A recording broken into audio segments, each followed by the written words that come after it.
let's just hypothetically say a large portion of our business, whether it's 50 or 75%, is repairing parking garages. What happens with self-driving cars, right? So if you can't see around the corner, and fortunately the owners of our company have this superpower of being able to see around the corner of certain things. So it's, what happens when we have self-driving cars everywhere, right? Which doesn't seem like it would affect the construction industry at all, right? Because we're gonna have the same number of cars driving, they're just gonna be autonomous or semi-autonomous. But one of the great things about them is they don't have to park. So if you can get into this model where none of us own cars, but we timeshare cars, or we lease cars, or we hail a car that's not driven by an individual, where does it go when it's not driving you, right? It's driving someone else. It's not parking. So do you actually need parking structures at some point? Do you tear them down and they become something else? Right. So how do we redirect our business so that when that happens, whether that's 5, 10, or 50 years down the road, how are we able to pivot into a world where if that's half or more of our business and it goes away tomorrow, right? The minute that self-driving cars become prevalent. Well, that, you've seen many times, the disruption curve that, I put on the screen. Yeah. And it's like, it's the quiet phase we're in now, where people call it seeing around the curve. But if you're involved in the community, it's actually here. It's just a matter of timing of when things happen before it becomes a disruptive event.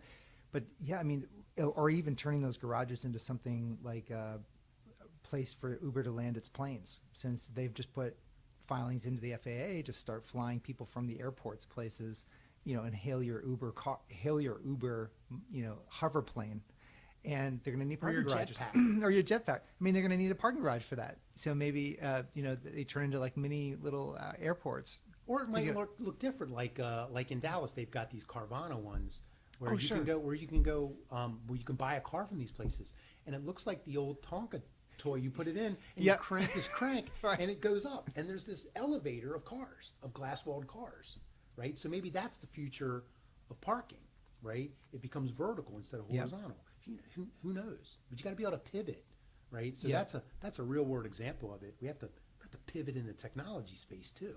I wonder if you guys could set up like take a garage that maybe you own and not just repairing, but maybe you buy one of the ones that you repaired and just take it off someone's hands and turn it into like a test bed where you say, hey, listen, you got all these Uber cars and stuff that are self-driving and Waymos and stuff. Here, you have a contract in the city because they're in Pittsburgh, like they're in like 10 cities right now. You need some place to park. You can use our car.